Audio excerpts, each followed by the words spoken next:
마음의 그림자를 마주하는 순간 사랑이라고 믿었습니다. 함께 웃고 함께 울고 그 사람만 있으면 세상이 괜찮을 것 같았으니까요. 그런데 왜 마음 한켠이 이토록 찢어지는 걸까요? 한 가정을 무너뜨리고 누군가의 신뢰를 배신하며 나조차 나를 미워하게 된 이 감정.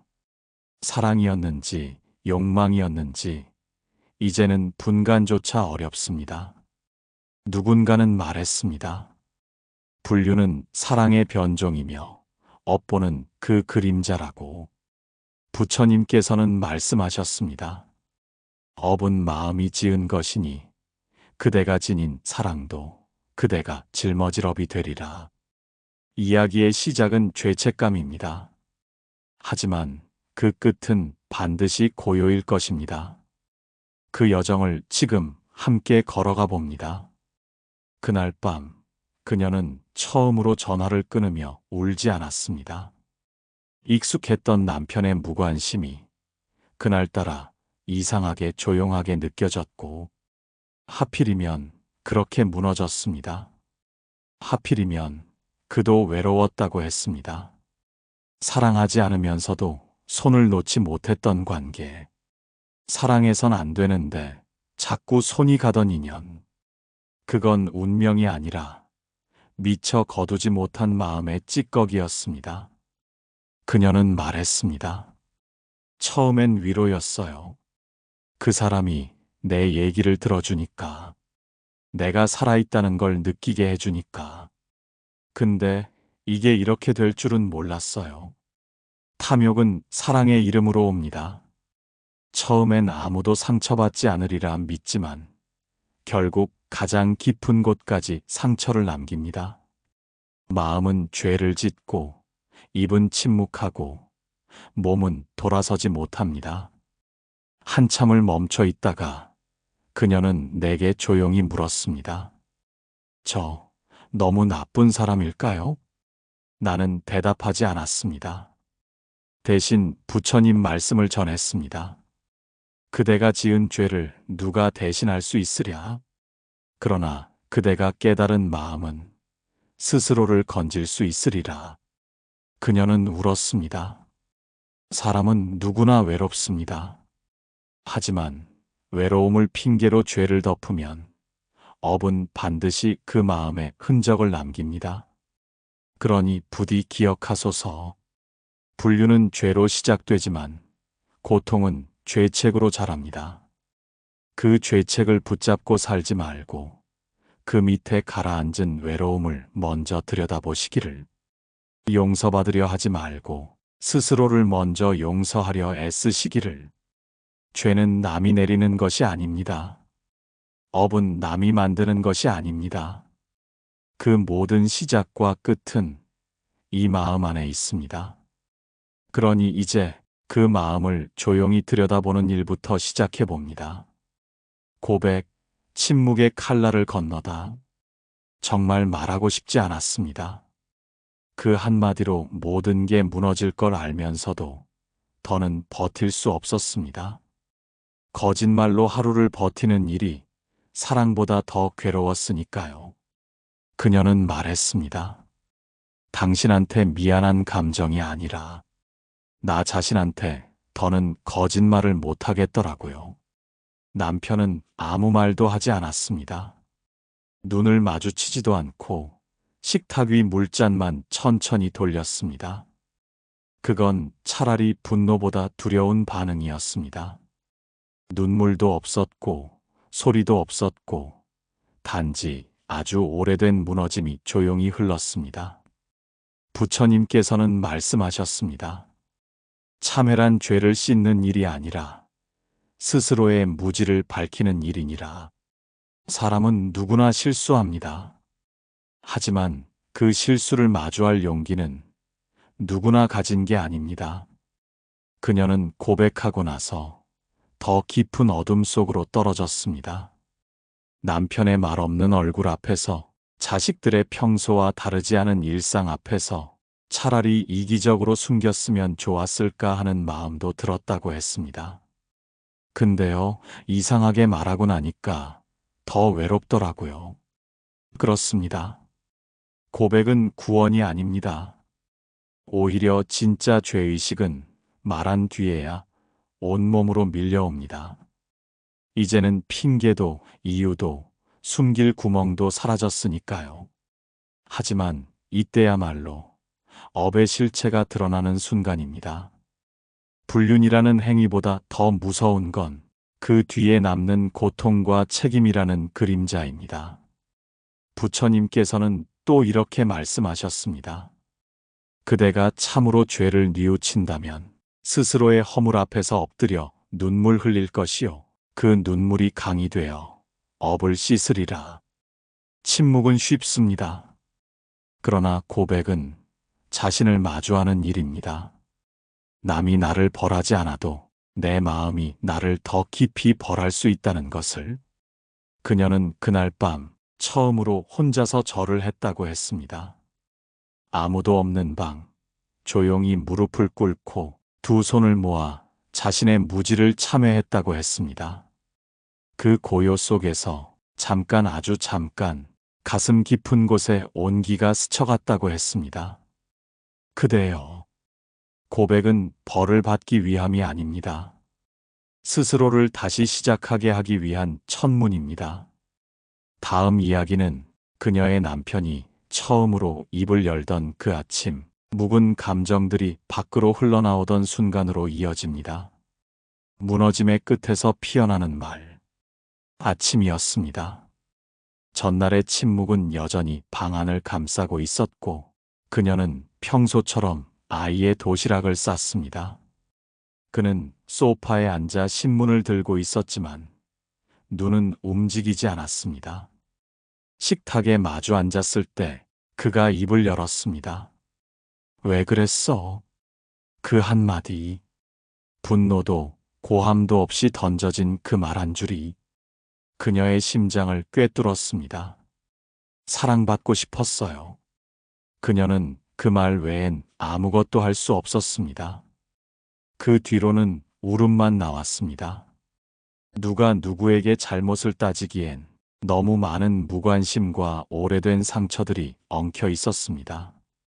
부처님께서는 말씀하셨습니다. 모든 인연에는 원인이 있고 모든 고통에는 그에 따른 결과가 있느니라. 사람은 흔히 결과만 보고 판단합니다. 불륜이라는 낙인, 배신이라는 상처.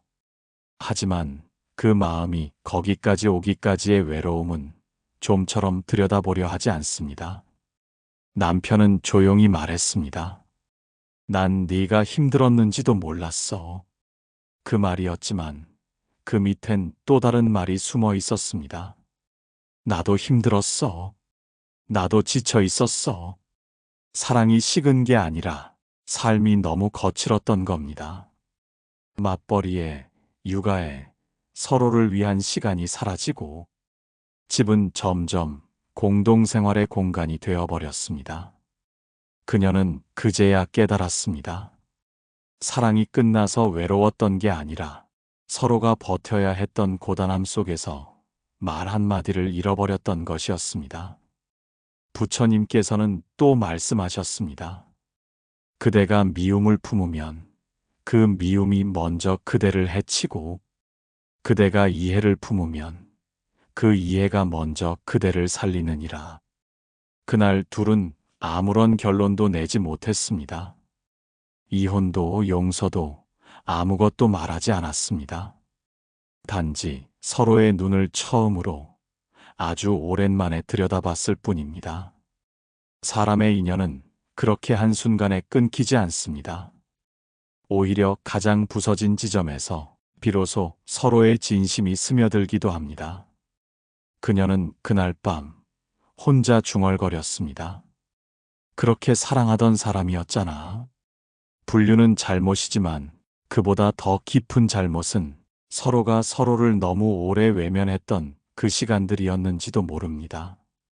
다음 이야기는 그녀가 불륜 상대에게 마지막 인사를 건네던 날, 그 관계가 남긴 감정의 실타래를 풀어가는 여정으로 이어집니다. 이별의 말은 미안보다 더 깊은 울림이었다. 그녀는 약속 장소에 먼저 나와 있었습니다. 오래전 설렘으로 기다리던 자리에 이번엔 조용한 이별을 품고 앉아 있었습니다. 그는 도착하자마자 눈치를 챘습니다. 그녀가 웃지 않는다는 걸, 손을 내밀지 않는다는 걸, 말없이 앉아 있는 그 자체로 모든 게 끝났다는 걸. 더는 못하겠어요. 그녀는 그렇게 말했습니다. 그 어떤 원망도 서운함도 없이. 부처님께서는 말씀하셨습니다. 집착은 사랑을 가장하나 진실한 사랑은 놓아줌에 있다. 그는 물었습니다. 남편이 용서했어? 그녀는 고개를 저었습니다. 아니요. 아직 아무것도 정리되지 않았어요. 그런데 이건 저 자신을 위한 결정이에요. 이 관계가 나를 점점 무너뜨리고 있었거든요. 그는 조용히 한숨을 내쉬었습니다.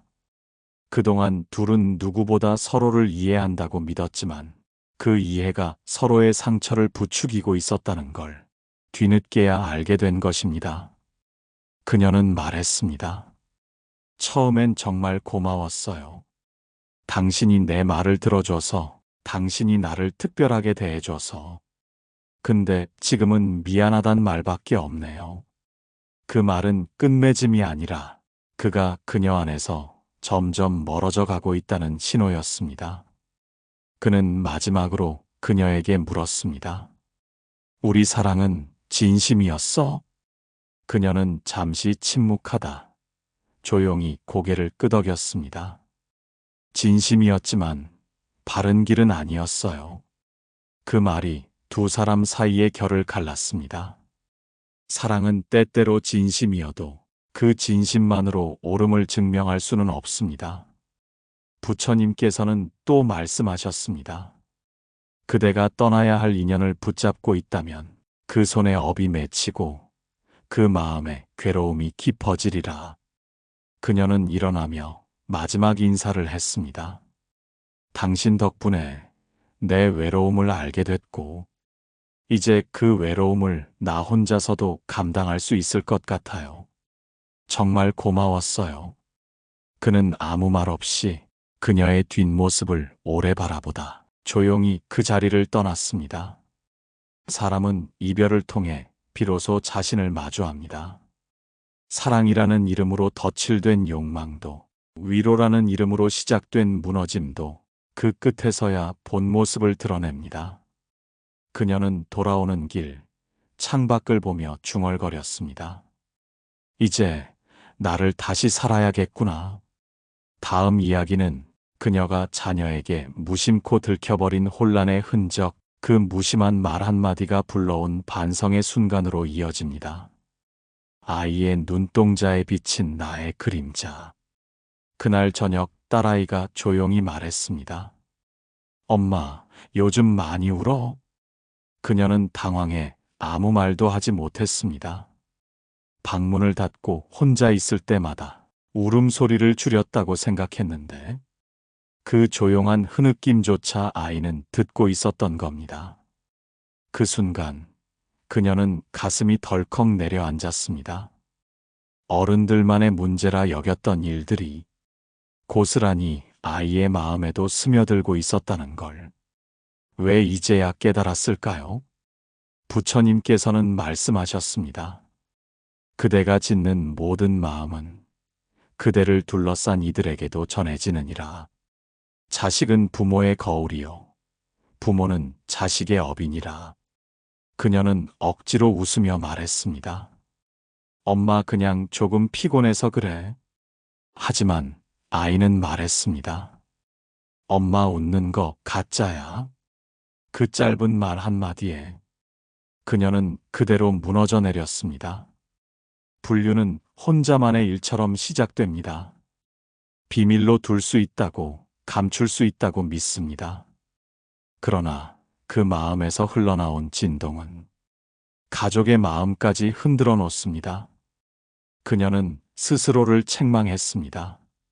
나는 엄마이기도 한데 나는 이 아이의 온 세상이기도 한데 내 외로움에만 빠져 아이의 고통을 보지 못했다는 사실이 무너지는 고백보다 더 아팠습니다. 그날 밤 그녀는 아이가 잠든 얼굴을 오래 바라보다가 조용히 이마에 손을 얹었습니다. 미안하다. 미안하다는 말만 속으로 수백 번 되뇌었습니다. 부처님께서는 또 말씀하셨습니다. 그대의 참회는 눈물에 있지 않고 그대가 다음 걸음을 어떻게 딛는가에 있으리라. 그녀는 그 다음 날부터 아이와 매일 산책을 했습니다. 같이 밥을 먹고 같이 웃는 연습을 했습니다. 비록 삶의 중심은 아직 흔들리고 있었지만 적어도 아이 앞에서는 진심을 되찾고자 했습니다. 그녀는 말했습니다. 그 아이는 나를 사랑하고 있었는데 나는 내 사랑만 보고 있었어요. 그 작은 눈동자가 나를 지켜보고 있었다는 걸 정말 몰랐어요. 마음은 혼자 움직이지만 업은 결코 혼자 맺히지 않습니다. 그 업은 우리가 사랑하는 이들에게도 그림자처럼 드리워집니다. 이제 그녀는 조금씩 알아갑니다. 죄책감이 사랑을 대신할 수는 없지만 참회는 사랑의 또 다른 이름이 될 수 있다는 것을. 다음 이야기는 그녀의 어머니를 찾아갔던 어느 날 삶의 무게를 먼저 건너온 여인의 이야기를 듣게 되는 순간으로 이어집니다. 어머니의 침묵, 세월을 품은 자비. 그녀는 아무 말 없이 친정으로 향했습니다. 어릴 적부터 마음이 흔들릴 때면 자기도 모르게 찾아가던 곳, 그 집은 아직도 예전 그 냄새를 머금고 있었습니다. 문을 열고 들어서자 어머니는 소리 없이 그녀를 안아주었습니다. 아무것도 묻지 않았고 아무 말도 요구하지 않았습니다. 그녀는 갑자기 목이 메었습니다. 그토록 많은 말을 준비해 왔는데 엄마 앞에 서니 다 소용없었습니다. 결국 눈물로만 꺼냈습니다. 엄마, 나 잘못했어. 한참을 울고 난 뒤 어머니는 조용히 말했습니다. 내가 견디기 힘들었겠구나. 그 말 한마디에 그녀는 다시 울었습니다. 그토록 미움받을 줄 알았던 고백이 이해로 돌아온 순간 마음은 부서지고도 다시 살아났습니다. 부처님께서는 말씀하셨습니다. 죄를 짓는 이는 많으나 죄를 품어 안는 이는 드물다. 자비란 그 죄를 미워하지 않고 그 마음을 먼저 안아주는 일이니라. 어머니는 말했습니다. 사람이란 원래 약해. 엄마도 아버지랑 살면서 그런 마음 든 적 있었어. 근데 그때마다 이 아이들은 어쩌나 그 생각에 다시 돌아섰지. 그녀는 놀랐습니다. 자신의 어머니가 그런 마음을 품은 적이 있었다는 사실이 처음 듣는 이야기처럼 생경했습니다. 어머니는 말을 이었습니다. 중요한 건 죄를 안 짓는 게 아니야. 지은 죄 앞에서 그 마음이 어떤지를 보는 거지. 도망치지 말고 외면하지 말고 정면으로 봐. 그럼 언젠가 그 죄가 너를 사람으로 만들어줄 거야. 그녀는 그 말이 무슨 뜻인지 아직은 다 알 수 없었습니다. 하지만 그날 어머니의 손을 꼭 잡으며 세상에서 가장 단단한 자비가 가장 조용한 침묵으로부터 시작된다는 걸 몸으로 느꼈습니다. 부처님께서는 또 말씀하셨습니다. 자비는 허락이 아니라 회복의 시작이니라. 그녀는 어머니에게 말했습니다. 엄마, 나 다시 잘 살아볼게. 어머니는 그저 고개를 끄덕였습니다. 그건 믿음도 기대도 아니었습니다. 그저 딸이 스스로의 업을 안고 다시 일어나길 바라는 그 긴 세월의 응시였습니다. 죄는 기억되지만 자비는 남습니다. 그녀는 그날 자신 안에 가장 깊은 슬픔이 사랑이라는 이름으로 조금씩 바뀌는 걸 느꼈습니다. 다음 이야기는 남편과 다시 마주 앉은 어느 저녁, 서로가 처음으로 솔직하게 자신의 마음을 꺼내는 장면으로 이어집니다. 다시 마주 앉은 저녁, 말보다 깊은 마음. 햇살이 지고 거실의 조명이 은은히 켜졌을 때 그녀는 남편에게 물었습니다. 우리 같이 밥 먹을래요? 오랜만에 저녁 식사였습니다. 아이들은 학원에 가고 둘만의 시간은 조용하게 흘렀습니다. 남편은 천천히 수저를 들었습니다. 익숙하면서도 어색한 움직임, 말이 없는 식탁 위에서 그녀는 숨을 죽이며 마음을 꺼냈습니다. 고맙다는 말을 이제서야 하게 되네요. 그날 나한테 소리 지르지 않아서, 도망치지 않아서. 남편은 수저를 내려놓고 잠시 그녀를 바라보다가 말했습니다. 사실 화도 났고 배신감도 컸어. 근데 그보다 먼저 내가 널 잃을까봐 겁이 났어. 그녀는 눈을 떨궜습니다. 그 겁이라는 말이 가장 따뜻한 용서처럼 들렸습니다. 부처님께서는 말씀하셨습니다.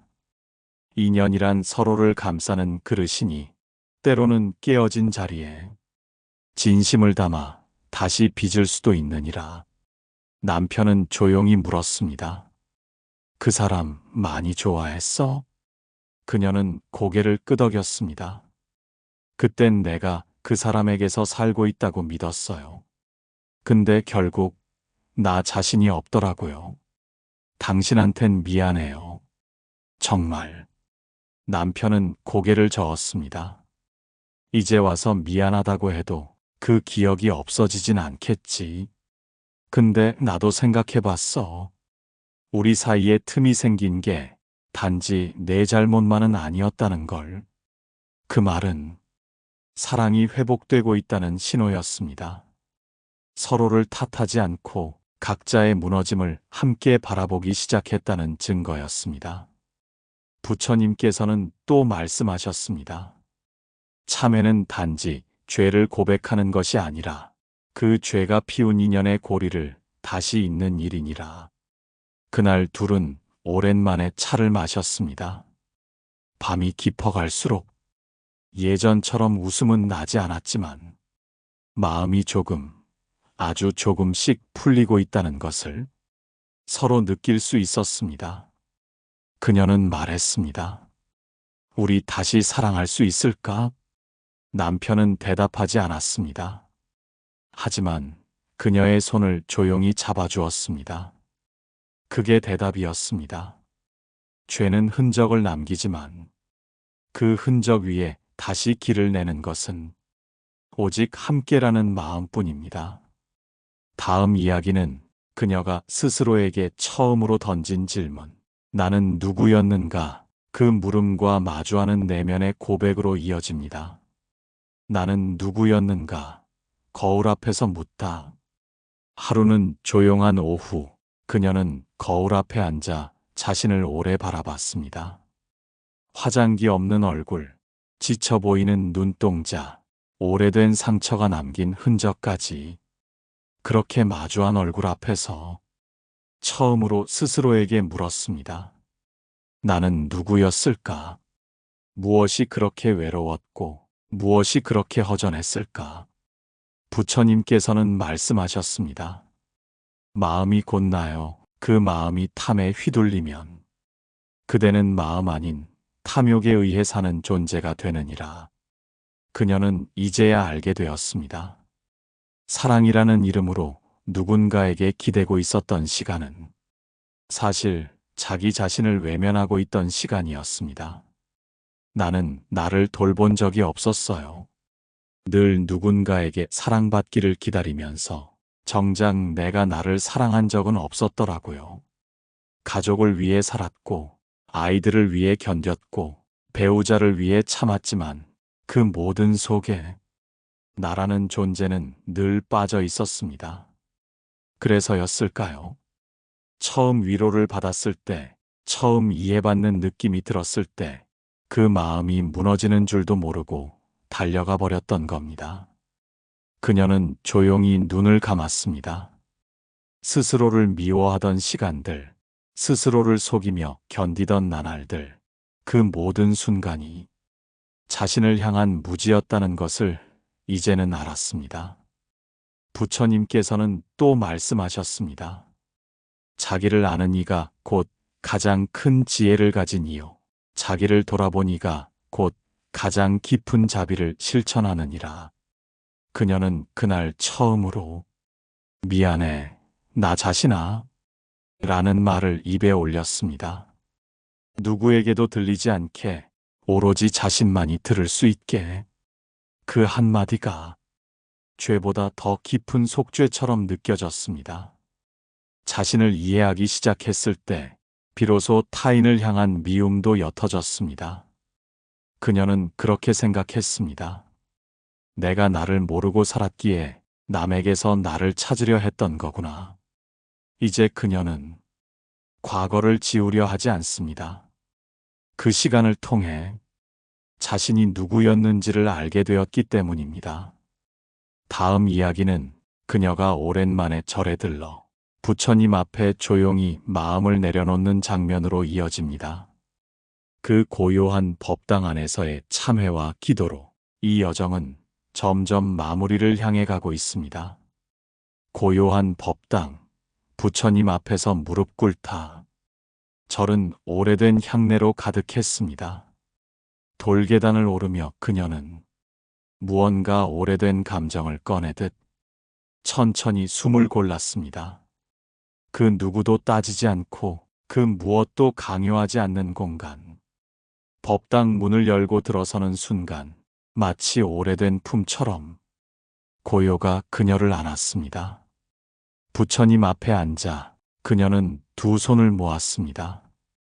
눈을 감고 마음속에 묻어두었던 모든 말들을 천천히 꺼내기 시작했습니다. 부처님, 저는 죄를 지었습니다. 남의 가정을 무너뜨릴 뻔했고, 아이를 울렸고, 스스로를 속이며 살았습니다.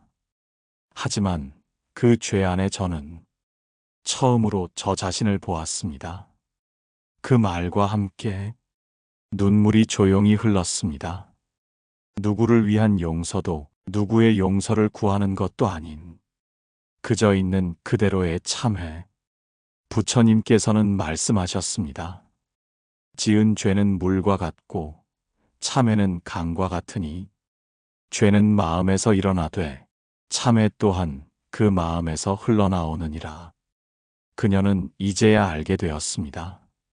참회는 두려워서 하는 게 아니라 비로소 삶을 다시 살아보고 싶다는 깊은 마음에서 비롯되는 것이라는 걸.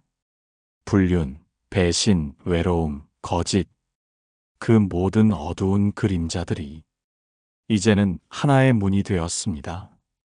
그 문을 통과해 자신을 마주하는 길로 나아가고 있었습니다. 그녀는 절하며 빌었습니다. 누군가를 위해서가 아니라 이제는 자기 자신을 위한 기도였습니다.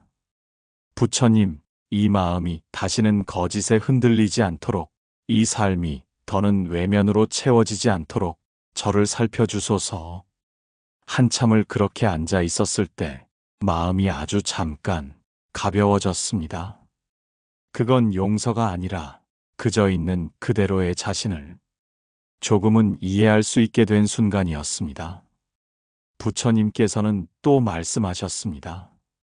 진정한 속죄는 그대가 스스로를 덜 미워하는 날 시작되느니라. 그녀는 당을 나서며 햇살을 맞았습니다. 어깨 위에 얹힌 작은 따스함이 그날따라 유독 오래 머물렀습니다. 다음 이야기는 이제 마침내 그녀가 스스로를 다시 사랑하려 결심하는 순간, 그 긴 여정의 끝에서 피어나는 한 송이 연꽃 같은 마지막 고백으로 이어집니다. 연꽃 한 송이 다시 나로 피어나다. 그녀는 어느 날 오랜만에 거울 앞에 서서 웃어보았습니다. 예전에 그 미소는 아니었습니다. 하지만 그 미소는 처음으로 누구를 위해서가 아닌 자기 자신을 위해 지어진 것이었습니다. 그 긴 여정 끝에 그녀는 알게 되었습니다. 사랑이란 누군가에게 의지하는 것이 아니라 자기 마음을 돌보고 자기 삶을 가꾸는 일이라는 것을 부처님께서는 말씀하셨습니다.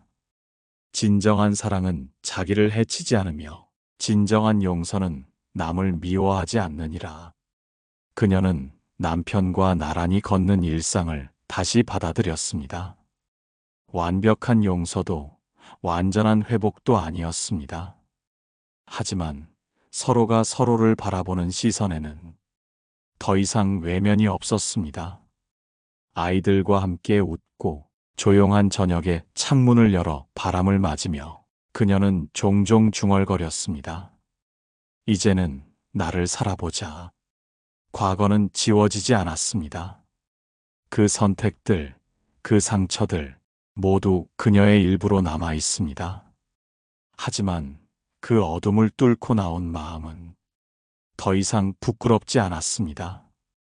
그녀는 더 이상 사랑받기를 구걸하지 않았고 이해받기를 바라며 울지 않았습니다. 대신 스스로를 조금씩 다독이며 살아있는 매 순간을 새롭게 빚어갔습니다. 부처님께서는 또 말씀하셨습니다. 연꽃은 진흙에서 피어나되 그 꽃은 진흙에 물들지 않느니라. 그녀의 삶은 진흙이었습니다.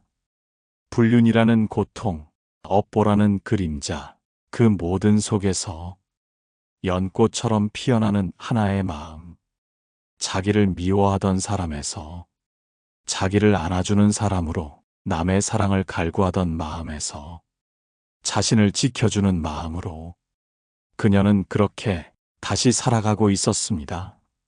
마음 깊은 곳의 흔들림으로 시작된 이야기. 사랑이라 믿었던 선택이 남긴 상처. 그러나 그 상처 속에서 자비는 피어나고 있었습니다. 그대여, 혹시 지금 이 순간 스스로를 미워하며 살아가고 있다면 부디 기억하시기를 고통은 죄가 아닙니다. 죄는 삶의 끝이 아닙니다. 참회는 부끄러움이 아니며 스스로를 이해하는 그 순간부터 모든 것은 다시 시작될 수 있습니다. 우리 모두 자신이라는 이름의 연꽃으로 고요히 피어나기를 부처님께서 항상 그대의 마음을 살펴주시기를 지금 이 순간에도 지금 그대 마음에도 흔들림이 있었다면 그건 잘못이 아니라 그냥 사람이라서 그럴 뿐입니다. 부처님께서는 그대가 고통을 통해 더 맑아지기를 바라셨습니다. 이 영상이 그 여정의 작은 등불이 되었다면 댓글에 마음을 남겨주시고 좋아요와 구독으로 함께 길을 걸어주시기를 바랍니다. 그대가 다시 자신을 사랑할 수 있는 날까지 이 채널은 조용히 그 곁을 지키겠습니다.